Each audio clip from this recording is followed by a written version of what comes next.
OK. Qu'est-ce que ça veut dire l'émergence du génie à l'UQAM? Bien, c'est un nouveau programme qui est unique au Canada, un programme de génie microélectronique qui est complémentaire à tous les programmes qui peuvent exister dans la région de Montréal. Donc, c'est le premier programme où est-ce qu'on fait de génie microélectronique au premier cycle. La microélectronique à l'UQAM, on fait ça depuis 1987, donc ça fait plus qu'une vingtaine d'années où est-ce qu'on a des spécialistes, des professeurs qui forment des étudiants dans le domaine. Et comment est-ce que nous, on vit la grève? Bien, on trouve ça drôle qu'on ne compare pas les salaires des professeurs avec les grandes écoles d'ingénieurs, donc telles que l'ETS ou encore la Polytechnique. On trouve ça déplorable, l'ensemble des professeurs en génie, on sait qu'on est seulement qu'une petite partie, un petit nombre d'ingénieurs professeurs à l'UQAM, mais on se sent un peu mis de côté. Et le génie ne fait qu'émerger à l'UQAM. Donc c'est tout nouveau, ça existe depuis 2002 et on a plein de projets qui s'en viennent pour le développement du génie, mais malheureusement, avec le contexte de la grève, ça nous empêche un peu d'aller de l'avant parce qu'on est pressé. On veut vraiment, pour qu'on puisse survivre, il faut qu'on puisse se développer à l'intérieur de la Faculté des sciences. Entre autres, on avait un projet de création de département de génie microélectronique qu'on voulait que ça ouvre en juin.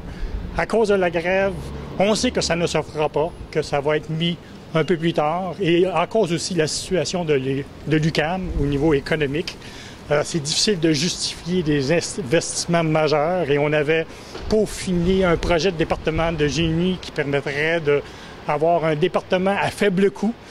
Et même là, on pense qu'on ne sera même pas capable de créer le département pour le juin. Pour juin, il faut oublier ça, donc on va falloir remettre ça à plus tard. Donc, l'impact de la grève sur le programme en tant que tel, mais c'est surtout au niveau du recrutement des étudiants. La compétition est extrêmement forte pour le recrutement d'étudiants dans le domaine du génie avec les grosses constituantes qu'il y a à Montréal. Et cette grève, on sent qu'il va y avoir un impact pour le recrutement ou les inscriptions en septembre prochain. Et je trouve ça malheureux, où est-ce qu'on devrait avoir une croissance phénoménale dans les premières années. Et là, on a des doutes sur ce qui va se passer pour nous. Donc ça a un impact direct sur nos programmes. Et aussi, les programmes qu'on a, ou les étudiants qu'on a présentement dans le programme, il faut noter que le programme de génie, c'est un programme qui est accrédité, qui est surveillé par la BCAPG, qui est le Bureau d'accréditation des programmes de génie au Canada.